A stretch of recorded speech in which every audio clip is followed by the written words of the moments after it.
Hi, it's Jeff Chalmers here from discoverdouble-bass.com. If you're learning to play the double bass, please go and visit our website where we have a range of courses, lessons, interviews, gear reviews, all about playing the double bass. And there's a range of superb tutors covering a wide range of styles, and one of them is here with me today to talk about orchestral bass playing.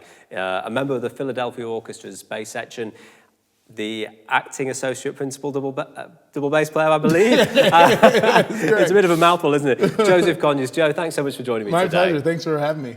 Well, we've been talking this week about orchestral bass playing because you've been over here in the UK filming a course based around orchestral excerpts and orchestra technique. And we've had quite a few questions coming in. And one of the questions, or several of the questions, have been about auditions. And I was hoping that you could maybe give us some tips for people auditioning. Sure. Just some kind of, ideas to help them. Sure. Yeah. What do you think? I will start with, you want to start early. You want to start your preparation early. In the United States, you generally find out about an audition 6 to 8 weeks out. So you want to organize the excerpts. You don't want to have excerpts all over the place. You want to organize your practice, your practice time, when you will start playing for people. Being organized in that way makes the process way easier. You can figure out what the issues are in the playing, the most difficult aspects, know how to focus on those, gauge that with the amount of time you have left getting towards the audition.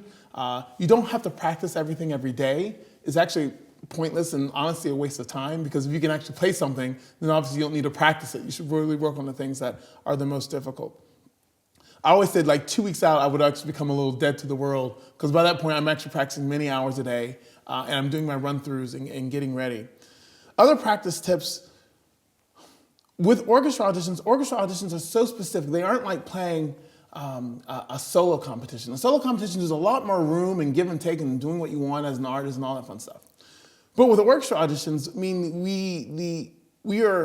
our parts are part of a much larger score. So if you haven't listened to the excerpt, that's one of the easiest things we can do, Jeff. We have Discover Double Bass. We have YouTube. We have other all kinds of resources to be able to listen to the music ahead of time.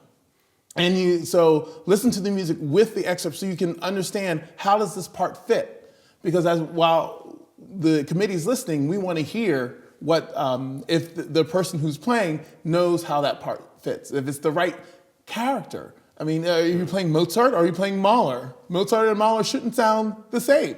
They're two very different composers, and knowing those different styles and knowing how you're going to change your playing to represent both of those styles are very, very important. So those are some kind of like broad ideas in getting ready for an audition. Prepare early, organize your practice time, listen to the music, and be able to know what style of music you're playing and play appropriately. And do you memorize the music? Oh, that's a great question, Jeff. So this calamity has come over me and destroyed me in auditions before. I didn't know if I was playing memorized, or I didn't know if I was going to look at the music. I would say, make a choice. So you went into the audition unsure? Unsure. Because I never really thought of it. I was young. I was early. I was new to the audition circuit. Granted, I was doing very well in this audition. I was in the finals of a round. And I was playing this excerpt, and I was like, oh, let me look at the page. What's the next note? And I didn't know where I was on the page. So then I'm searching the page while I'm playing, which is very distracting, particularly when you're playing a final round of an audition. And I kind of fell apart, until I found my spot. But you don't want to, not to say that ruined the audition for me, although it did happen twice in that round. Not say it could ruin an audition, but it is nice to have a plan. So generally after that, I started putting the music right in front of me, kind of staring it down.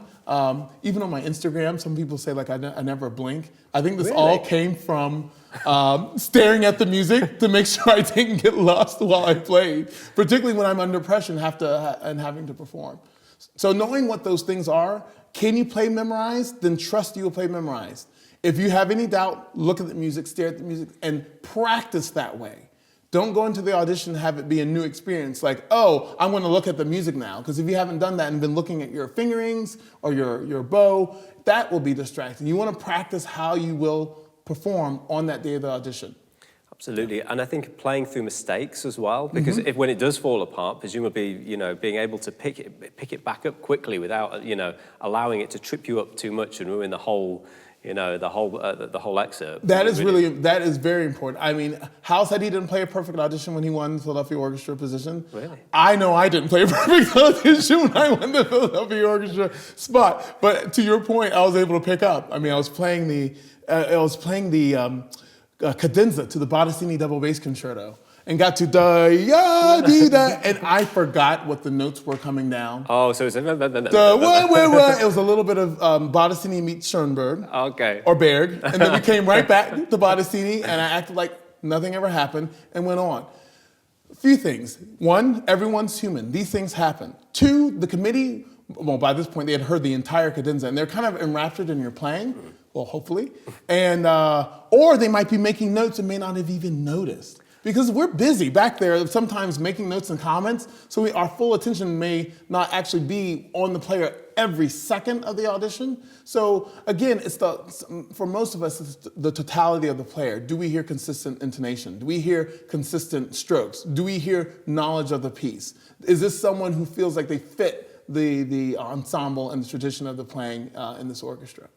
That's really interesting. I mean, when you're preparing, are you spending a lot of time recording yourself so you can listen back I'm just thinking about hearing these problems, because sometimes when I play, I'll either not hear something that's a problem, or I'll hear something that I think's a problem, and then I'll listen back and it hasn't come across in the way that I thought. You know, we've been playing a lot recently, you've been playing a lot recently while you've been here, and you've been saying, oh, I'm not sure if I did this quite right, I'm thinking, oh, that's incredible, and you know, and I think being able to listen back to these things really helped me anyway. Listening back is one of the easiest and cheapest ways to get critique. Because generally you'll be your worst critic, generally. Hopefully your ears have gotten to the point where you can hear these different things and nuances. It's so funny, my generation, recording yourselves, I mean, we had all these special equipment. I mean, now you can do it. Tracks. That's right. Tascam kind of things. So people were beginning to record themselves, and that was definitely coming, and we had mini discs. The mini disc player, that's what it was. To hear oneself. But now it's so easy with cell phones.